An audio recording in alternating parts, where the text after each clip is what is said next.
Bonjour et bienvenue à tous dans notre nouveau podcast Mindset.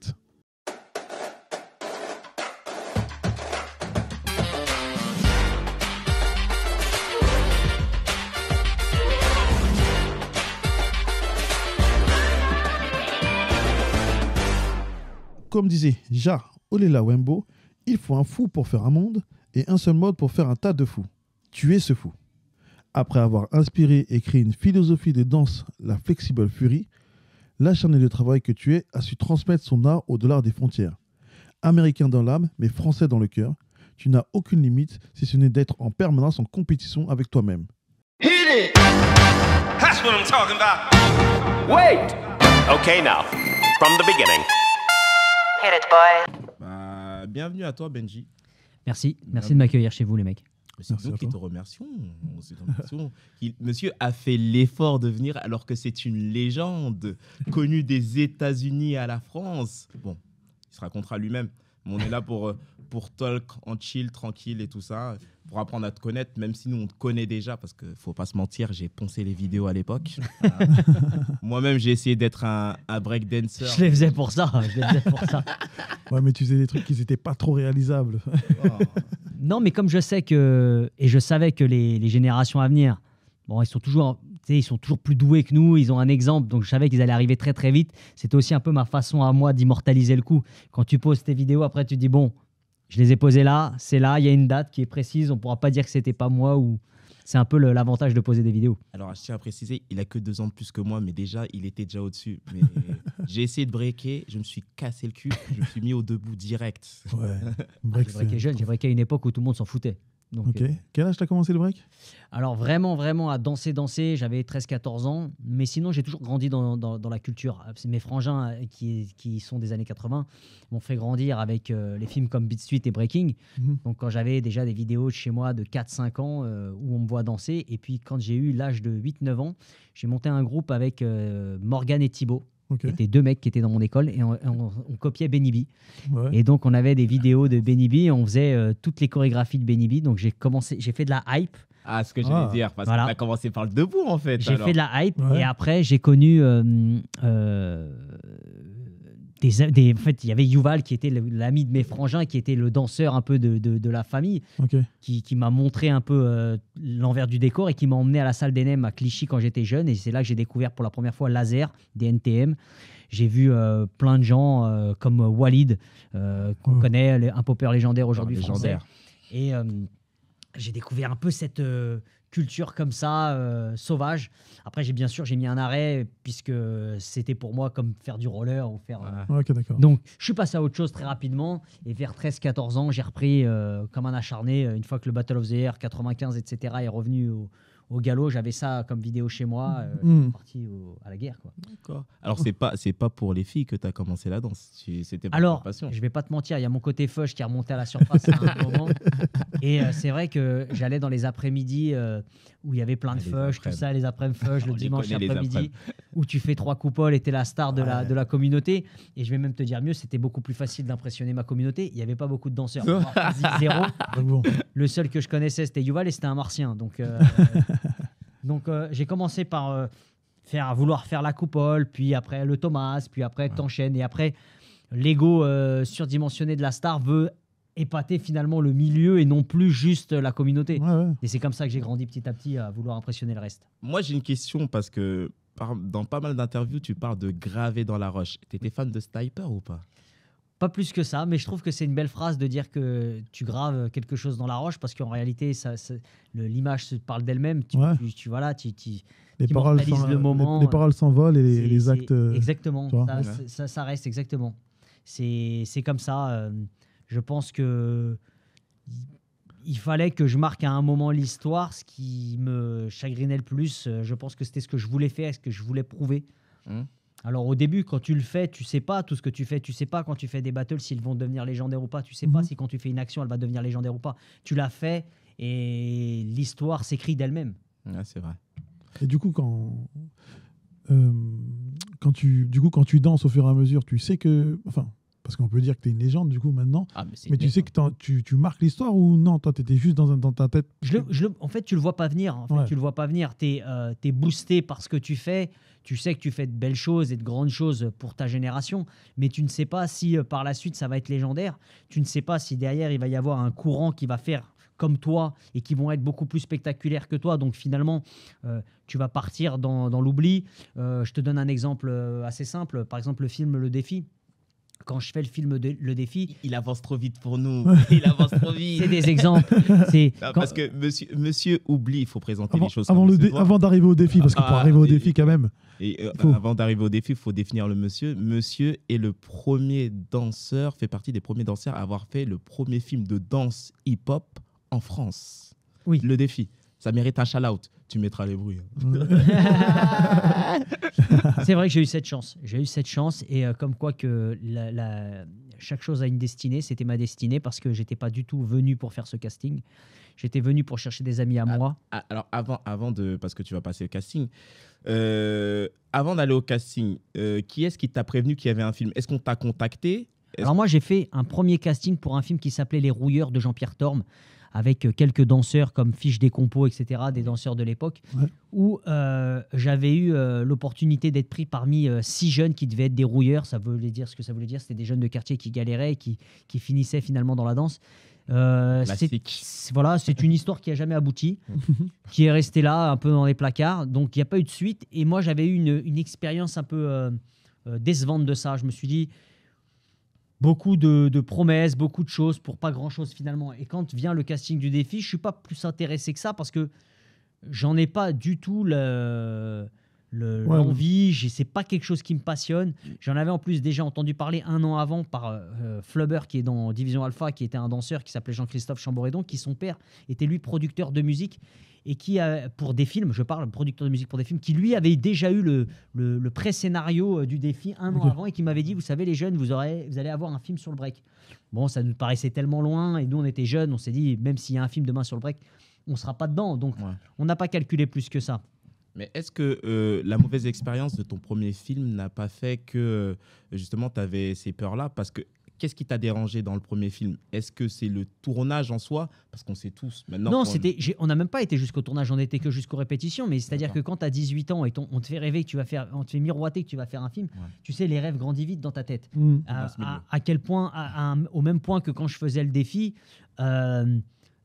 pour nous, c'était tellement incroyable de devoir faire un film que souvent on me demande combien j'ai gagné et moi je réponds souvent la question en disant mais est-ce que je l'aurais pas fait gratuit? Ouais. D'autant plus. Alors, Tu vois, c'est là, ce qui est intéressant dans ce que tu dis, on sait d'autant plus l'image que la danse hip-hop avait à l'ancienne. Donc, on sait comment certains danseurs ont pu être exploités, mais ça fait partie du business. On va pas Bien revenir sûr. sur ça. bien sûr. Mais comment s'est fait justement ta rencontre avec Biancali? Avec Biancali, comment se sont fait les présentations? Tu as dit que tu avais vu le casting déjà. Alors avec Blanca, ça s'est fait simplement. En fait, j'ai participé à... Non, j'ai été chercher Division Alpha, des membres de Division Alpha au casting qui avait lieu dans le 10e arrondissement, côté de la rue du Château d'Eau. Je crois que c'était rue des Petites Écuries, là où elle avait ses studios Blancali. Et quand je suis monté, le casting était encore au début quasiment. Ok.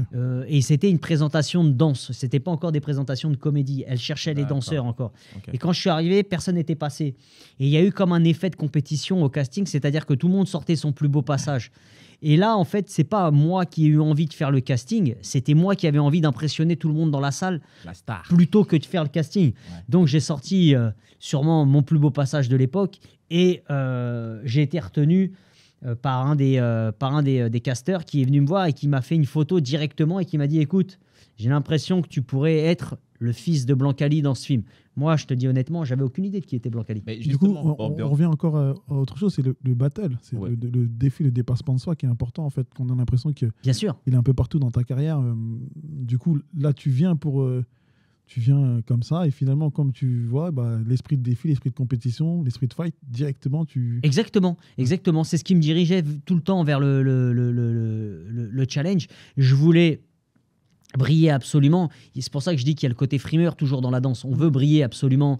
Tu sais, les breakers aiment bien être bien sapés, les belles baskets, les beaux t-shirts, les beaux machins. On aime bien être assortis. On aime bien. Il y a le côté frime. Je pense que c'est le côté starification qui impressionne beaucoup les gens après. Mais quand j'ai fait le casting, je voulais vraiment être le meilleur. Et quand il m'a dit, le casteur, que j'avais une possibilité d'être un des rôles, honnêtement, je l'ai écouté sans l'écouter. C'était pas quelque chose qui m'avait vraiment touché. Il m'a rappelé d'ailleurs peu de temps après pour faire des essais comédie. Et je me souviens que je lui avais dit, écoute, pour l'instant, je suis pas dispo. J'avais fait pas la star, mais c'est juste que ça m'intéressait pas. J'étais pas là-dedans. Pour revenir sur le rôle, est-ce que tu savais que tu allais avoir un rôle aussi primordial? Parce que tu es sur l'affiche quand même. Alors, tout a été une surprise. Je vais te dire honnêtement, tout a été une surprise du début à la fin, que ce soit pour mon rôle, pour le script qu'on a eu vraiment à la fin des répétitions, pour l'affiche que j'ai découvert bien après. Et la première affiche que moi j'avais vue, c'était Dos à dos, où j'étais avec Blancali. D'accord. Donc, c'était la première affiche. Il y a eu plusieurs affiches. Il y a eu l'affiche pour la France, il y a eu l'affiche pour la Russie qui était différente. Parce que le film a tourné un peu partout en Oui, le Europe. film a été un peu partout en Europe. D'ailleurs, et je ne savais même pas, moi, où il sortait. C'était des amis à moi, par exemple, des Marocains qui me disaient il est au Maroc, il est ici, il est là. Incroyable. Donc, j'avais plein de surprises comme ça. Mais il faut savoir que je ne suis pas dans le monde de la comédie. C'est pas mon monde. J'ai pas exploité exactement comme il aurait fallu cette partie de ma vie. J'aurais dû peut-être me prononcer un peu plus, aller faire plus de casting, m'intéresser plus à la comédie, faire plus de cours de comédie. Peut-être que j'aurais pu percer, mais le problème, c'est qu'à mon époque, j'étais pas dedans. J'étais un breaker et j'étais un privilégié en réalité, parce que Blancali aurait très bien pu me prendre pour faire danseur. Ouais. Tu comprends, et me doubler et nous être tout simplement des doublures pour des acteurs au moment où ils dansaient, et ils nous ont donné le rôle. Et c'est ça qui a été extraordinaire, c'est on est parti de mecs qui n'avaient rien fait à des premiers rôles dans un film. Et je vais même te dire mieux, j'avais des figurants qui venaient, qui nous jalousaient, qui eux prenaient des cours de comédie depuis 20 ans, 15 ans, et Vous qui aviez disaient volé oh là la là, vedette. quelle chance que tu as d'être en premier rôle. Vous avez volé la vedette. Alors, ouais, quelle chance que tu as d'être en premier rôle. Mais qu'est-ce qui fait qu'elle s'est dit, ah ben lui, il est excellent. Non, mais attends, Il a quand peut-être- même, quoi qu'il arrive, ils n'étaient pas danseurs non plus. Je pense qu'ils n'avaient pas tout. Ils n'étaient pas danseurs, mais ce que je veux dire, c'est c'est qu'eux ça. font des milliers de castings. Ouais. Mais C'est ça. il y a aussi le facteur chance dans tout ce que je raconte. Moi, je dis, je suis croyant, donc je dis qu'il y a quand même une destinée, parce que le film a lieu dans les années 2000, c'est à mon apogée. Il faut un blanc pour faire le premier rôle. Il ne faut pas autre chose. Il ne faut pas un Chinois, il ne faut pas un Renoir, il ne faut pas un Rebeu. Il faut quelqu'un qui puisse passer type espagnol. Ouais. Je suis un peu mat de peau. Donc, c'est des facteurs aussi qui font Qui ont que aidé. je suis pris pour le film. Ce n'est pas que mon niveau de danse, parce que ce serait prétentieux de dire qu'il n'y avait personne à part moi qui avait un niveau. Il y avait plein de danseurs qui étaient très bons de notre génération, Mais est-ce que tu penses de que... tout type d'origine. Excuse-moi, est-ce que tu penses que le film aurait eu la même résonance si on avait pris un autre danseur, par exemple, ou c'est parce que ça a été le premier film de danse hip-hop en France, donc forcément ça a marché? Bah, moi, je pense que ce qui fait que c'est devenu légendaire, c'est qu'il n'y en a pas eu d'autres derrière. Ouais, c'est vrai. Il y a ce petit effet-là qui fait que quand aujourd'hui on en parle, s'il y avait eu une liste de 27 films, Ouais. on n'en parlerait pas pareil. Ouais. Tu vois, ce que je veux dire, c'est qu'il y a eu Rocky, il y a eu plein de films de boxe, mais quand tu parles aux gens de films de boxe, On retient. tu lui dis, dis-moi un nom de film de boxe tout de suite, il va te sortir Rocky, parce que c'était le premier, c'était le plus marquant, c'était le plus machin, c'était celui qui a marqué les esprits.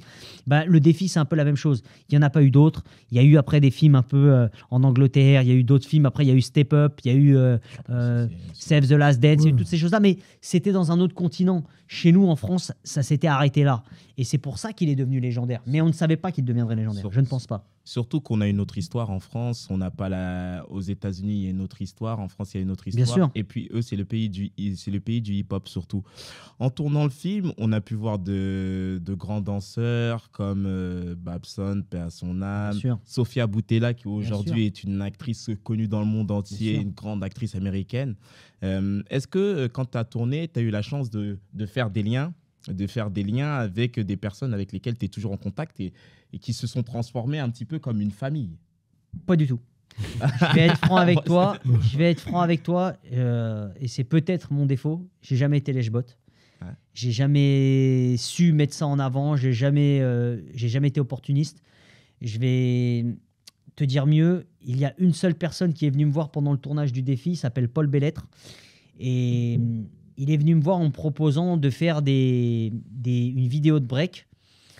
Et j'ai fait une vidéo avec quelqu'un, justement le directeur de casting du défi qui s'appelait David, avec qui j'ai fait la première Flexible. Et après, c'est directement cette personne-là qui s'appelle Paul qui était venu me voir sur le film Le Défi, sur le tournage. Il est venu me voir au Trocadéro, je me rappelle, il faisait très froid. Il était 6h du matin, il faisait moins 5 degrés à Paris. Et il est venu me voir, il m'a dit, écoute, voilà, je fais un court-métrage. Est-ce que ça te dirait de faire un court-métrage sur Spider-Man ? Et moi, en échange, je te rends service. Je te fais quelque chose que tu aimerais faire. Je lui ai dit, moi j'aimerais faire ma Flexible Fury 2 plus professionnelle. Est-ce que tu pourrais m'aider à la faire ? Et c'était un échange de procédés. Et pourquoi je te dis que aujourd'hui je fais un livre sur ma vie que je sors bientôt qui s'appelle Warrior et avec qui j'ai travaillé justement ce Paul Bellettre qui est 20 ans plus tard la même personne avec qui j'ai travaillé et tu vois, je pense que j'ai jamais été opportuniste au point de gratter des gens et d'être comme ça, mais par contre j'ai fait des affinités avec pas mal de personnes avec qui je suis resté en contact. Je pense que les choses se font naturellement. On va revenir sur vas-y. J'aimerais revenir sur les flexibles. Ouais. Oui. Les flexibles quand même c'est Alors ouais, la flexible c'est quelque chose. D'où concept, pourquoi la flexible, d'où vient cette idée-là? Alors ça c'est une idée qui m'est venue bêtement. En fait, j'écris beaucoup ce que je fais en danse. Donc c'est une façon de garder en mémoire tout ce que je fais. Et comme je voyais beaucoup de vidéos aux États-Unis de break, et il y avait pas mal de vidéos solo aux États-Unis, j'ai dit c'est marrant quand même qu'avec toutes les légendes françaises qu'on a, comme les actuelles, etc., qu'il n'y ait jamais eu de vidéo solo française. Et je me suis dit, pourquoi pas faire ma première vidéo solo ? J'ai le vent en poupe, je suis créatif, j'ai la matière pour nourrir 1 heure de vidéo. J'ai dit, ce serait bien que j'arrive à faire un truc pareil. Et je me suis rendu compte qu'en faisant ma première Flexible Warrior, ça m'avait propulsé, ça m'a motivé pour faire beaucoup plus. Et j'ai lancé la deuxième, la Flexible Fury, excuse-moi, pas la Warrior. Les Warriors sont venus après en 2013, mais la Fury en 2002 qui a été explosive, je pense c'est celle qui m'a propulsé au rang de super b-boy dans le monde entier, puisque je me souviens aller dans des boutiques au Japon, en Chine, et c'était la vidéo était déjà dans les boutiques. Et je voyais qu'il y avait toute une vague de breakers qui commençaient à danser comme moi ou qui commençaient à s'habiller comme moi. Mais du coup, là, on rentre dans l'influence. C'est-à-dire que tu étais quand même un influenceur. Là, on peut parler clairement d'influence. De ce terme-là, tu vois. J'ai écrit un style de danse, j'ai une signature. C'est ce qui fait que j'ai réussi à passer plusieurs générations. Excusez-moi, c'est les aléas du direct. Monsieur est très demandé. On en parlera. Nous sommes en plein direct, je te rappelle. Donc, c'est ce qui fait que tu peux traverser les époques. Quand tu as une écriture bien particulière à toi, quand tu as un style bien particulier à toi, tu peux passer beaucoup de générations. Et je l'ai d'ailleurs prouvé quand je suis revenu en 2013, parce que beaucoup disaient que mon break n'était plus d'actualité, que mon style n'était plus d'actualité. Et pourtant, je suis revenu avec exactement le même style de danse. Bien sûr, il faut remettre les choses au goût du jour. Tu ne peux pas chanter un rap des années 80 de la même manière que tu le chantes en 2023. Mais tu peux garder tes mêmes codes et tes mêmes façons de faire, juste de remettre ça au goût du jour. Ouais. Et c'est exactement ce que j'ai fait. Tu avais rajouté beaucoup de slide, de finesse, exactement. De fluidité, moins d'impact. J'étais beaucoup plus proche du sol et moins aérien parce que mon physique ne me le permettait plus. Mais tu as quand même réussi, je trouve, à garder ce côté impact. Mais du coup, je pense que le côté impact, il est plutôt dans le mindset, dans la tête. Justement. Exactement. Tu rebondis bien, cher collègue. Justement, tu dis que tu es revenu, quand tu es revenu, on t'a souvent critiqué pour ça. Mais attends, excuse-moi. Avant ton retour, excuse-moi de te couper. Oui. T'étais où? Oui, c'est ce que je vais posé comme question. T'étais où? T'étais absent pendant quasiment 10 ans, c'est ça? Alors ça, je vais repartir en arrière. 2003, 2004, fin 2004, je me rends compte que j'ai plein d'histoires à raconter sur ma vie de danseur. Et je me rends compte que mon entourage autour de moi, qui me regarde avec des grands yeux, si tu veux, qui me regarde avec une façon de se dire waouh, il a réussi, il voyage, il fait le tour du monde, il voit plein de choses. Et ben, je me rends compte que ces gens-là, finalement, ont plus avancé que moi dans la vie sociale. Ils ont appartement, voiture, un vrai travail. Et je vois que moi, je rame encore et que j'ai du mal à joindre les deux bouts en fin de mois. Je suis plutôt là à dire à mon banquier, écoute, je suis à découvert, mais si je gagne le battle samedi, je pourrais recouvrir. La vie de danseur. Voilà, c'est que la triste réalité, c'est que je m'en étais pas sorti financièrement et j'avais encore moins bien géré ma carrière que j'aurais pu le penser. Donc, il a fallu que je rentre dans le vif du sujet et que j'aille bosser. Et j'ai commencé directement avec mes frangins à faire de la dératisation, ce qui était pour moi à l'époque dégradant. Ouais. Parce que on parle d'une époque où j'arrive chez des clients, par exemple, je vais te donner une anecdote toute conne, où j'arrive chez un client qui est dans une boulangerie et qui me dit mais je vous connais, vous avez joué dans un film, et moi j'ai honte, et je dis non, on me dit souvent que je ressemble à cette personne. Tu vois, c'est des choses comme ça qui se sont produites. Après, j'ai fait... et comme c'est vrai que ma famille était dans le dépannage, dans la serrurerie, je me suis dirigé vers la serrurerie. D'accord. Alors après, des anecdotes aussi dans la serrurerie, j'en ai eu plein. Des gens que j'ai dépannés, qui m'ont reconnu, qui m'ont... Voilà. Il y a eu plein d'histoires comme ça. Mais j'étais pas aigri, je m'étais retiré, je m'étais fait une raison à me dire que le break, c'était mon passé, que j'ai eu ma chance de pouvoir vivre de ça, que j'ai pas réussi, qu'il était temps que je passais à quelque chose de plus sérieux. Donc j'ai travaillé normalement, comme tout le monde. Mais il y a un truc que tu parles souvent, et tu parles de ça même quand tu as commencé Défi, ce truc de se dire je veux toujours être numéro 1, je veux qu'on me voit, je veux qu'on me voit en tant que star. Bien sûr. Est-ce que justement il y a ce côté un peu que tu as eu, tout à l'heure on en discutait en off, et tu disais déjà à l'époque, moins on te voit, plus on crée la demande. Bien sûr. Et comme je te disais, je pense que tu avais déjà aussi cet esprit entrepreneur, et peut-être que justement on peut avoir ce problème quand on est danseur, oui. qu'on n'a pas cet En fait, je dis toujours qu'il ne faut pas se gâcher. Il ne faut pas se montrer trop souvent. Il ne faut pas saouler les gens. Je pense que plus tu crées la demande, plus les gens sont comme des dingues quand ils te voient, et plus tu fais durer si tu veux, ton nom de starification, plus tu le laisses sur le long terme. Et je pense que m'être absenté aussi longtemps, déjà, ça a fait un retour de moi plus percutant. Ça a suscité beaucoup de questions, beaucoup de doutes. Alors, on dit souvent qu'il n'y a pas de mauvaise pub. Même ceux qui disaient qu'ils ne croyaient pas en moi, je vais même te dire mieux, Yuval lui-même ne croyait pas en moi, et qui est pourtant mon mentor. Lui-même ne croyait pas en moi. Il a fallu qu'il vienne 2-3 fois chez moi pour voir de ses yeux si vraiment j'étais capable de faire quelque chose de bien. Et je veux dire, quand tu reviens, après toutes ces années, déjà, tu as les gens de ta génération qui sont à moitié cassés physiquement, qui disent « Putain, il est courageux quand même, le mec. Il revient, il n'est pas mauvais, c'est déjà pas mal. Faut voir jusqu'où il va aller. » Et c'est là que la vraie motivation, elle commence. C'est là où tu veux te surpasser toi-même. C'est peut-être là où je voulais impressionner les jeunes et les gens quand j'étais jeune. Et arrivé à mes 35 piges, voulu surtout m'impressionner moi. Mais justement, j'ai une question par rapport à ça, encore une fois. Tu sais que le break, ça avance très vite. Aujourd'hui, un petit 10 ans peut faire des trucs totalement incroyables. Donc toi, tu as une absence de 10 ans. Une absence de 10 ans dans la danse, c'est énorme. Rien que un an dans la danse, c'est énorme. 10 ans, c'est énorme. Qu'est-ce qui t'a motivé, qui t'a dit, là, je vais revenir, je sais que c'est chaud, mais je vais tout cartonner? Est-ce que, je vais te renvoyer la question, est-ce que de revenir après un an et de reprendre un niveau, c'est un gros challenge? Moi, je dis que c'est sans plus.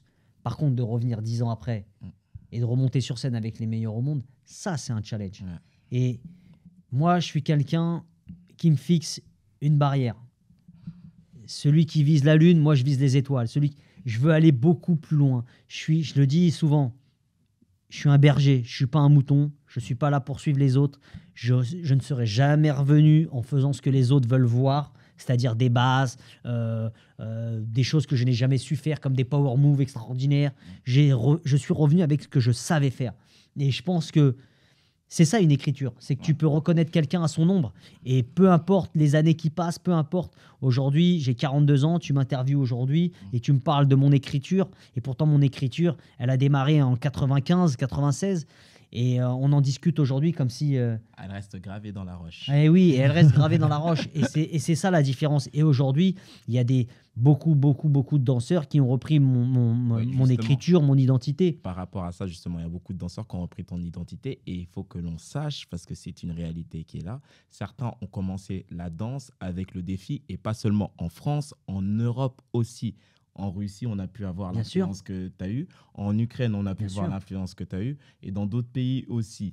Donc, quand tu vas dans... Il a bossé. Je tiens à dire qu'il a bossé. Ouais. Il a bossé. C'est pas seulement bosser. On a la chance d'avoir un grand danseur à côté de nous. On est des passionnés de danse hip-hop, de musique hip-hop et de tous ces trucs-là.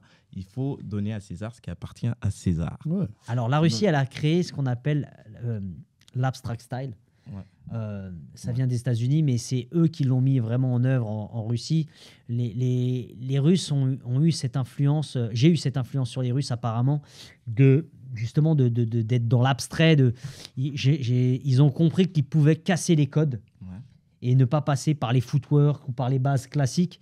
Et ils en ont fait, c'est vrai, ils en ont fait des battles chez eux. Et maintenant, il y a beaucoup de leurs meilleurs breakers qui sont, c'est vrai, très admiratifs de ce que j'ai fait auparavant et qui me l'envoient souvent sur le net. J'ai reçu hier encore une invitation pour aller en Russie. C'est des gens qui essaient de m'inviter régulièrement. Et je suis très reconnaissant parce qu'ils sont vachement dans le respect. C'est pas des gens qui vont me dénigrer. Ils sont reconnaissants. Le défi est arrivé en 2000 là-bas en Russie et ça a changé un peu l'histoire de la danse chez eux. D'accord, carrément. Ok. Mais du coup, en fait, là où c'est intéressant, c'est qu'à chaque fois, tu veux être le numéro 1. Oui. Et tu fais en sorte d'être le numéro 1. Mais qu'est-ce qui, pour toi, doit te différencier des autres? Parce que du coup, je pense que ton retour, c'est un retour réussi pour moi. Tu vois, ce que tu as fait dans le passé aussi, c'est réussi. Même, je pense que ta vie d'entrepreneur aussi, c'est réussi. Et du coup, tout ce mindset se regroupe à chaque fois dans l'envie de se surpasser et d'être numéro. Tu vois, comme je te disais tout à l'heure en off, pourquoi je fais un livre? Parce que j'ai plein de choses à raconter, mais ma vraie raison, c'est parce que je suis le premier à le faire. Il n'y a aucun b-boy au monde qui a fait un bouquin. Et je suis sur le premier média aujourd'hui à vous le dire. C'est chez vous que je le dis. C'est le livre sortira le mois prochain. Il s'appelle Warrior et c'est le premier livre sur une autobiographie d'un b-boy. Et j'ai tenu à faire ça pour la simple et bonne raison qu'il n'y en a pas d'autres. Peut-être que s'il y avait eu 10 livres, je ne l'aurais pas fait. Et je veux qu'on dise le premier b-boy à avoir fait un livre, c'est Benji. Ouais. Ça, c'est Et il y a eu... On n'a pas encore les sons. Hein, Il y a des livres sur la danse. Il y a plein de trucs. Il y a plein de livres sur la danse. Alors, il y a plein de livres sur la danse. C'est réel. Il y a plein de livres sur l'histoire du hip-hop. C'est réel aussi. Mais il n'y a pas plein de livres, comme tu dis, sur les danseurs. Et que ça soit aussi bien en break qu'en hip-hop, danse debout et toutes ces choses-là. Bien sûr. Comment expliques-tu cela? Comment expliques-tu que on parle de transmission aujourd'hui aussi bien dans la musique qu'ailleurs, que la France a du mal, entre guillemets, à transmettre à certains anciens critiques que le fait que la nouvelle génération ne connaisse pas assez l'ancienne? Comment expliques-tu que le passage du flambeau ne s'est pas effectué correctement et que ça ne s'est pas fait justement? Moi, je pense qu'aujourd'hui, de notre génération, on passait le flambeau avec le bouche à oreille. Aujourd'hui, il y a les médias, il y a beaucoup de choses. Les jeunes s'informent un peu tout seuls. Alors, le problème de l'information seule, c'est que tu t'informes des fois mal et que notre génération a mal fait peut-être le travail. Peut-être que c'est à nous de transmettre à la génération d'avant ce qui s'est passé, ne pas les laisser toujours voir ce qui se passe sur les réseaux, etc. On ne peut pas en vouloir à un jeune d'aller voir ce qui se passe en 2023. Il ne peut pas aller voir ce qui se passe en 82. Si nous, on ne lui inculque pas cette histoire, si on lui transmet pas, si on ne fait pas plus de conférences, si on ne fait pas plus ces choses-là. Moi, le premier, je ne suis pas quelqu'un qui est bon là-dedans. Je ne fais jamais de conférences, j'explique jamais à la nouvelle génération. Mon seul moyen d'avoir fait parler de moi à la nouvelle génération, c'était de faire des vidéos quand je suis revenu. Et en fait, ce qui s'est passé, c'est que les gens ont regardé mes vidéos de quand je suis revenu et ils se sont dit « Mais qui c'est ce mec-là » Et c'est là que les questions sont arrivées à eux. Et les gens leur ont dit « Ce mec-là, en 2002, 2001, 2003, il a fait telle chose. Et ce danseur-là, il a influencé cette personne-là que tu vois aujourd'hui, que tu regardes avec des grands yeux, bah, tu vois, ce mec-là qui est une superstar aujourd'hui, il a commencé en regardant cette personne-là. Et c'est comme ça que tu transmets l'information. En fait, il faut se renouveler en permanence, mais il ne faut pas disparaître totalement. Si tu disparais, c'est compliqué. Moi, je peux comprendre quand j'entends des anciens qui demandent une reconnaissance à devoir revenir dans des battles pour juger. Est-ce que ça fait pas un peu, parce que des fois, est-ce que ça fait pas un peu vieil aigri de se dire ouais, mais nous, on nous oublie? Est-ce que les anciens, c'est pas eux-mêmes de justement de se dire bon, les gens ne connaissent pas, la nouvelle génération ne connaissent pas, c'est à nous de pouvoir transmettre comme tu le fais, comme tu vas le faire avec le livre. Je pense que c'est une question d'ego. Je pense que le danseur, il pense que tout le monde doit le connaître sans que lui, il ait à se présenter. Je pense que c'est ça le problème du danseur. Il est dans ce monde-là. Moi, je veux jamais être juge dans les battles. Je veux pas être partout. Je veux pas inonder les réseaux. J'ai pas envie non plus de supplier les gens pour qu'ils me prennent, etc. C'est pas du tout mon délire. Moi, je fais un peu les choses comme j'en ai envie. Ouais. Et si ça plaît, ça plaît. Je suis plus dans la kiffance de mon âge. J'ai 42 ans. Je trouve que c'est déjà une opportunité énorme de danser encore une fois. D'accord. C'est bon. C'est une opportunité énorme de danser à mon âge. C'est une opportunité énorme d'exister encore. C'est une opportunité énorme de pouvoir faire plein de choses et d'avoir des gens qui s'intéressent à moi et d'avoir des gens autour de moi qui me disent ouais, bah, si tu veux, on fait un livre, vas-y, je te suis. J'ai rien payé pour faire ce livre. Je le fais avec des gens qui sont amoureux comme moi de cette culture. Donc, en fait, en écoutant ton histoire, on se rend compte que tu as une mentalité très US. Tu as une mentalité très US, justement, tu as ce côté un peu polyvalent de se dire je peux être aussi bien danseur que je peux être aussi bien écrivain. Tu ne t'interdis rien. Et c'est vrai qu'en France, on a souvent ce problème-là de se dire ouais, mais non, je suis danseur, je fais que de la danse et tout ça. Moi, je vais revenir un peu sur le côté un petit peu de ta part. Si je peux t'arrêter sur ce que tu viens de dire, c'est que peut-être que je l'ai mal vécu auparavant, d'avoir fait des erreurs. Okay. Peut-être que j'aurais dû faire de la comédie quand j'ai fait le défi.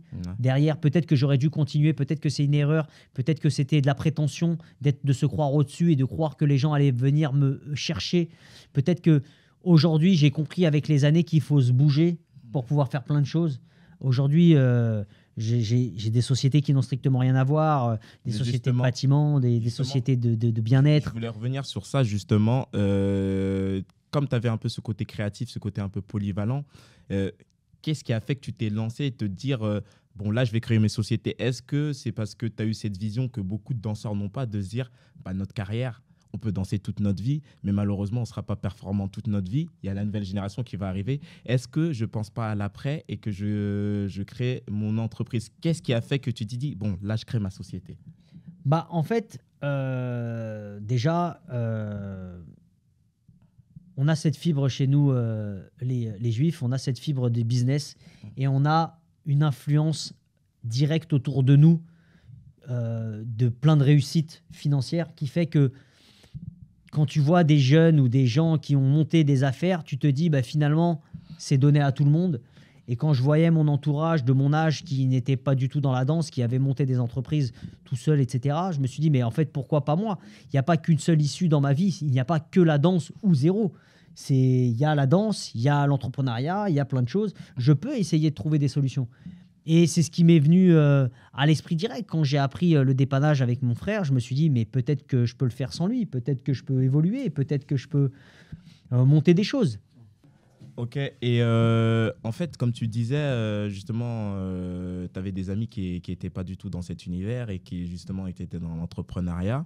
Est-ce que quand tu étais avec eux, tu sentais ce décalage qu'on peut sentir? Même moi, je peux le sentir parce que j'ai des amis qui ne sont pas danseurs du tout, qui ne sont pas dans le milieu de la danse. Est-ce que tu as...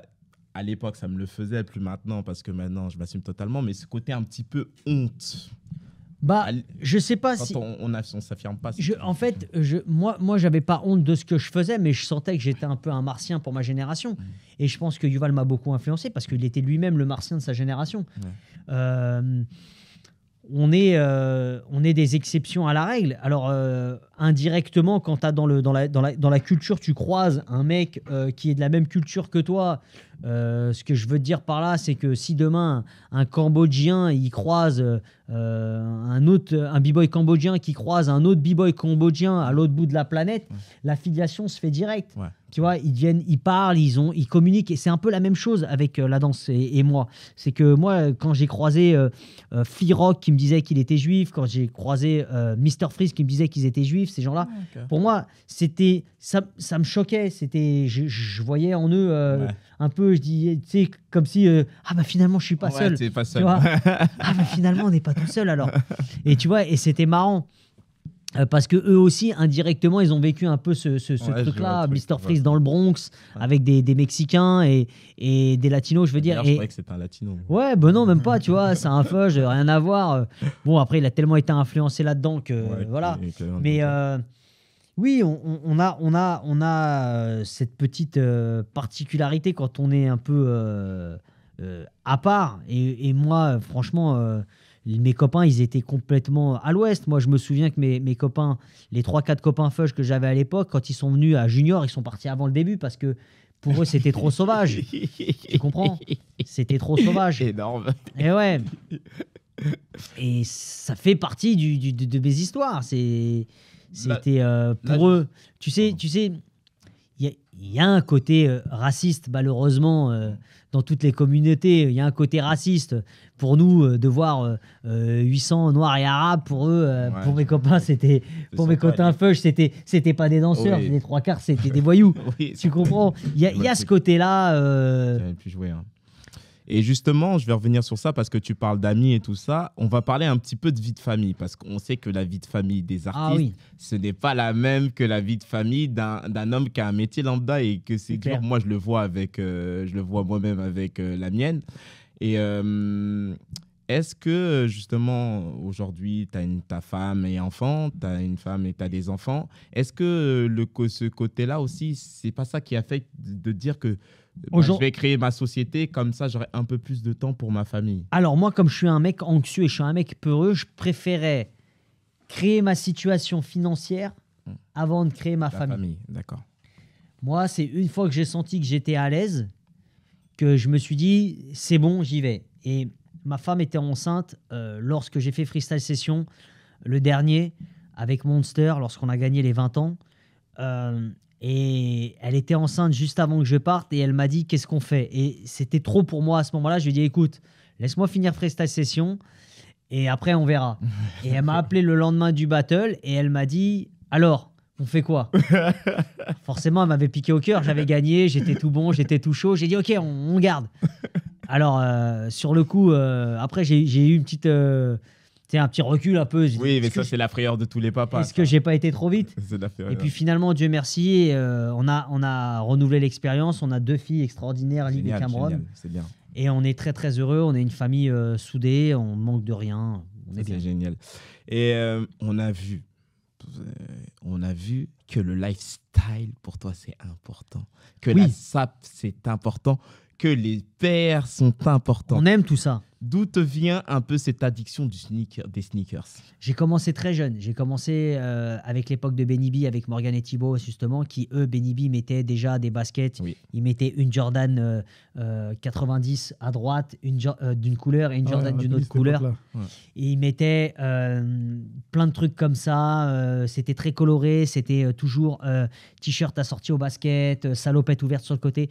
Donc, il y a cette culture américaine qui m'a piqué très jeune. Et je vais même te dire mieux, aujourd'hui, tu regardes même les clochards aux États-Unis, même le clochard, il a du flow, il n'a pas le même flow que le nôtre. Donc, c'est ouf. Mais ouais, j'ai grandi avec ça et je me suis rendu compte que dans le break, en fait, tout le monde a un peu ce petit truc-là. Il y a un peu un délire de la sapologie. D'ailleurs, en parlant de sap dans le break, le survêt rouge. Oui. Une histoire, c'est survêt rouge, parce que du coup... j'ai vite compris qu'une identité, c'était important. Ouais. Et que le survêt rouge, c'était quelque chose qui allait marquer. Pour te donner l'anecdote, lorsque j'ai fait la couve du livre, c'est une personne qui s'appelle Wise, Alexander, qui a fait la mise en page, j'ai fait un shooting justement avec un bar rouge exprès pour que sur la couve, il y ait ce bar rouge qui était emblématique. Et on vous la montrera bien sûr dans le podcast, sûrement la photo. Et lui s'est amusé à faire un montage où il avait changé un peu la couleur du pantalon parce qu'il n'est pas intègre à cette culture. D'accord. Et il ne comprend pas. Et je lui ai dit, écoute, tes effets sur le pantalon, c'est extraordinaire. Mais c'est pas moi, en fait. Et il me dit, mais je comprends pas. Tu t'aimes bien ce pantalon rouge? Je lui dis, non, mais ça va au-delà d'un pantalon rouge. Ce pantalon rouge, c'est une identité. Il y a des jeunes qui mettaient ce pantalon rouge. Il y a des légendes de cette culture aujourd'hui qui mettaient ce pantalon rouge, un débardeur et un t-shirt sur la tête. Je dis, c'est quelque chose d'historique. C'est pour ça que je tiens à faire ça. Et c'est pour ça que j'ai fait plein de clins d'œil dans ma carrière à ce pantalon rouge. Quand j'ai fait en 2013 la Flexible Fury que j'ai refaite, directement, c'était l'image à mettre. C'était un pantalon rouge dedans parce que je sais que c'est quelque chose qui a marqué les gens. Exactement. J'aimerais revenir sur un truc que tu disais justement, ton regret pour la comédie et pour le fait que tu t'es pas assez investi sur ça. Il n'est pas trop tard, bien évidemment. Non. On sait qu'aujourd'hui, il y a Netflix, il y a Amazon. D'ailleurs, il y a Charlie, toutes tu ces prends des cours choses-là. de comédie, non plus? Mais il n'est pas trop tard. Et justement, on connaît ton histoire. On connaît ton histoire. Est-ce que faire un film pour ton histoire, sur ton histoire, Un biopic? ça ne serait pas un projet que tu pourrais lancer? Alors, je vais te révéler quelque chose. Ah. Le livre, c'est aussi le but de finir sur un cinéma à la fin. Les actus, c'est ici. Donc, hein. en fait, quand on fait une autobiographie, si demain, derrière, il y a la demande pour le mettre en scène, bien sûr qu'on sera joueur. Bien sûr qu'on le fera. Parce que ça fait partie du truc. Et parce que on a eu la chance, moi, j'ai eu la chance de faire un film, mais j'avais qu'un rôle. C'est-à-dire que j'avais pas un droit d'écriture, j'avais pas un droit d'image comme je l'aurais voulu.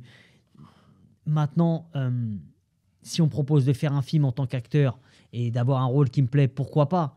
Mais ce qui me tiendrait à cœur, c'est d'écrire D'écrire et réaliser. mon film, Réaliser. d'écrire un film sur ce que j'ai vécu, de mettre en scène, de retourner un Benji Junior dans la réalité, de mettre... Alors moi, j'ai une question. Là, je Et- t'interromps. Là, c'est important. Ouais. Si aujourd'hui, tu tournes ton film, quel serait l'acteur que tu prendrais et que tu mettrais à ta place? Enfin, le danseur que tu mettrais à ta place et qui jouerait ton rôle.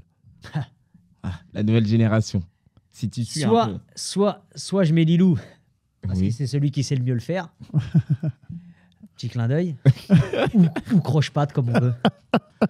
Soit, non, sans blaguer, je pense qu'aujourd'hui, il y a le choix. La flexibilité, il y en a beaucoup qui sont souples, il y en a beaucoup qui pourraient représenter ce que je faisais. Alors, est-ce que après il est essentiel de refaire exactement ce que je faisais techniquement? Peut-être pas. Peut-être prendre l'histoire et de mettre le danseur avec sa touche à lui. Juste retranscrire l'histoire.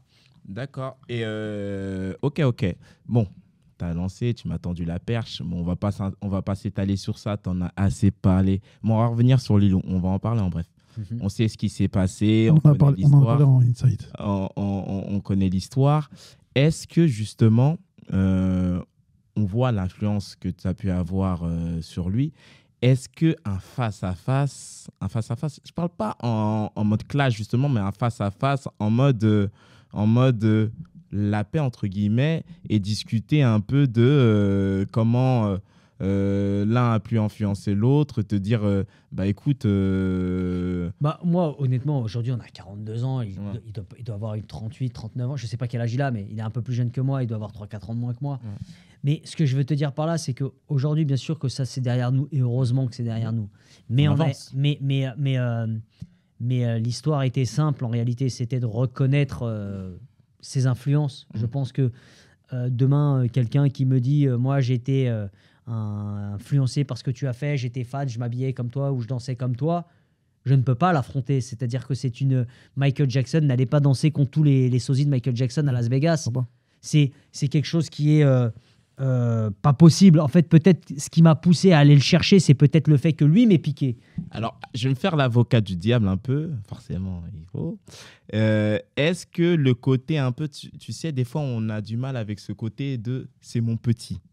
Tu vois, de dire « oui, c'est mon petit, ouais, c'est bon, il est relou, lui, à dire « je suis son petit ». Est-ce que est-ce que tu ne sais pas, peut-être que lui, on lui a toujours dit « ouais, ton style, ton style, c'est Benji, ton style, c'est Benji, ton style, c'est Benji ». Et le jour, justement, où il t'a vu, bah, peut-être, je ne sais pas, en espérant peut-être qu'un jour on est Lilou, il s'est dit, il a eu ce petit côté d'orgueil de se dire, écoute, certes, tu m'as influencé, mais aujourd'hui, moi, je peux être au-dessus. Tu vois, Mais c'est là. c'était comme ça qu'il fallait peut-être le dire. Ouais. Moi, honnêtement, les choses se sont un peu précipitées. Ouais. Je pense que l'enthousiasme des gens était beaucoup plus que nous au début. Il y a eu tout un boucan qui s'est fait tout autour de ça, alors que nous-mêmes, nous n'étions pas prêts à faire ce genre de choses au début. Il y a eu, tu vois, tout cet engouement, toute cette chaleur qui s'est faite. Boum, c'est monté. Tu sentais que la pression, elle montait et que le truc devait se faire. Mais au début, moi, j'étais un peu externe à tout ça. Je venais de reprendre la danse. J'étais un peu dans le corps d'un mec de 35 piges qui n'a pas dansé depuis 2003-2004. J'avais pas la prétention de pouvoir l'allumer, hein. Je vais être franc avec toi. J'étais plus dans un délire d'un retour cool au début. C'est juste que Zoubir, après Hachel, m'a un peu bousculé. Il m'a dit viens faire Shell avec nous. Il m'a bousculé pour qu'on ait une affiche un peu originale pour Shell. Je tiens à préciser, c'est le Shell Battle Pro. Oui, Shell Battle Pro avec Zoubir, à qui on fait un grand big up parce que c'est un des événements français les plus balèzes. Totalement. Et ce jour-là, Lidou m'a piqué. Il m'a dit va t'entraîner. Et c'est peut-être ce jour-là où j'ai été touché dans mon orgueil. D'accord. Et où un homme de 35 ans peut ne plus voir les choses de la même manière que quand j'en avais 20. Et je l'ai pris à cœur. Et je me suis déchiré pour arriver au niveau où j'en suis arrivé. Donc, indirectement, je remercie Lilou parce que peut-être que l'histoire ne se serait pas créée si lui n'avait pas lancé cette phrase. D'accord. Et de deux, écoute, l'histoire ne s'est pas écrite comme prévu, elle s'est écrite autrement. C'est trop tard, je pense, à mon goût. Il y a des choses qui auraient dû être faites à un instant T, qui ne peuvent plus être remises sur le terrain. On a vieilli, comme des fois, j'entends des gens qui me disent « Est-ce que tu veux pas refaire un junior partie 2 ?» Et je leur dis... Ils me disent même, est-ce que tu gagnerais, J'ai dit, je pense que ce serait même pas la vraie question. Je pense que la vraie question, c'est est-ce que ça vaut le coup de le faire? Est-ce que ce ne serait pas abîmer ce qu'on a déjà fait auparavant? Est-ce que... même souvent, on me dit, mais qui avait gagné à l'époque? Je dis, mais est-ce que c'est important? Est-ce que c'est important? Je pense que, ouais. Est-ce j'ai l'impression que c'est... Après, on va bientôt terminer là, parce qu'on est sur la fin du podcast. C'est ces défis qui ont fait la personne que tu es maintenant. Je pense. Et qui ont fait que tu es ce niveau-là. Le but à chaque fois de vouloir se dépasser ou d'être piqué par quelque chose. Bien sûr. En tant que moi qui est danseur aussi, c'est comme ça aussi que ma carrière de danseur, je la construis. C'est comme ça que c'est à chaque fois ces pics en fait, à chaque fois, qui font que tu es piqué. L'orgueil, l'ego d'un homme, de tout homme, fait que du coup tu vas être le meilleur, et du coup tu veux te dépasser, et du coup en fait tu prends des choses à cœur qui avec du recul au final en fait tu dis c'est que de la danse. C'est que de la danse. Sur le coup, de toute façon, en tant qu'homme, et je pense que c'est ça qui fait que tu es une légende. Peut-être aussi que c'était que la danse, mais c'était tout ce que l'on avait à cette époque. Ouais. Donc, ce n'est que de la danse avec le recul. Mais à cette époque, c'est tout ce qu'on a. C'est ta vie. Et c'est ma vie. Et c'est ça sur lequel je vais revenir qui est intéressant aussi, c'est que, surtout pour la jeune génération, parfois, ils n'ont pas l'impression... moi, c'est ma vie en fait en réalité, ou ça va être ta vie à toi, ou ça va être les Charlie. Et du coup, ils vont prendre sur la carte des petits trucs ou des petits codes qui sont d'actualité de l'époque, qu'ils ne peuvent pas comprendre parce qu'ils ne sont pas dedans en fait en réalité. Et surtout quand toi, Lilou, va te piquer, ou quand Junior, tu vas piquer Junior, ou quand face à Crumb, etc. En fait, c'est pas la danse que tu joues, c'est ta vie en fait. Exactement. Tu veux te saigner sous le goudron parce que tu veux gagner. Et en fait, c'est ce mindset-là qui va être intéressant pour moi. Moi, je vois ça comme un combat, en fait. J'ai toujours vu ça comme un combat, et j'ai toujours vu ça comme une remise en question en permanence, parce que tu gagnes un battle, tu peux pas perdre pour moi le lendemain aussi facilement. Pour moi, c'est dépasser ça.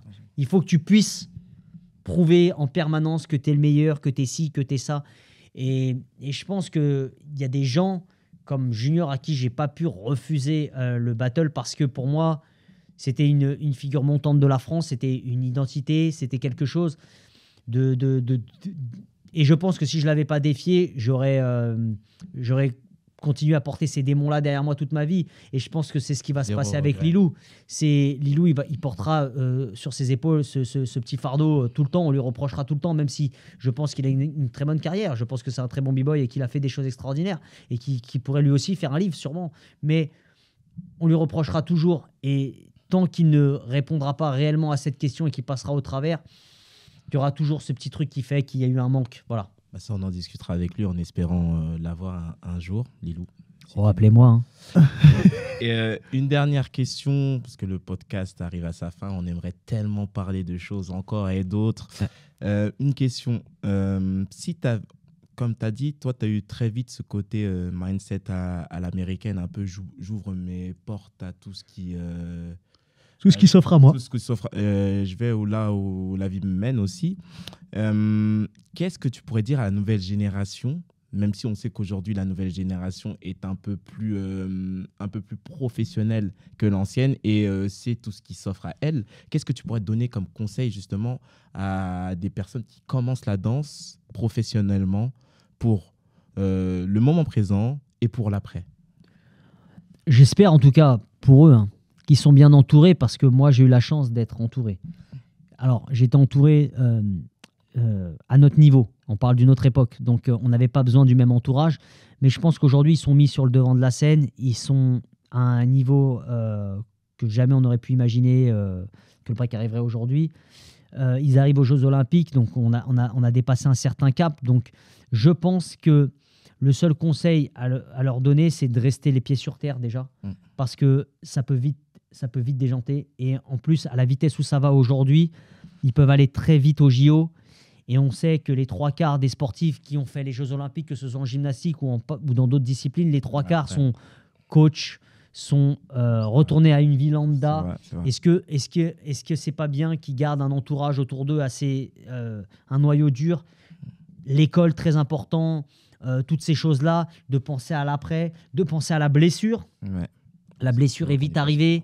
On a vu des milliers de jeunes en centre de formation de football avoir les ligaments croisés, les machins, et finalement carrière HS. Ouais. Donc, moi, je pense que l'entourage, c'est très important. Après, les conseils que je donne en termes de danse pour perdurer le plus longtemps possible, c'est comme je le répète tout le temps, c'est l'écriture, avoir son authenticité, son écriture, son style à soi. Si les coachs arrivent à percevoir ça chez leurs petits, qu'ils essayent de le faire ressortir, comme moi, j'ai eu la chance de l'avoir avec Yuval, qu'il l'a fait ressortir, qu'il l'a mis au devant.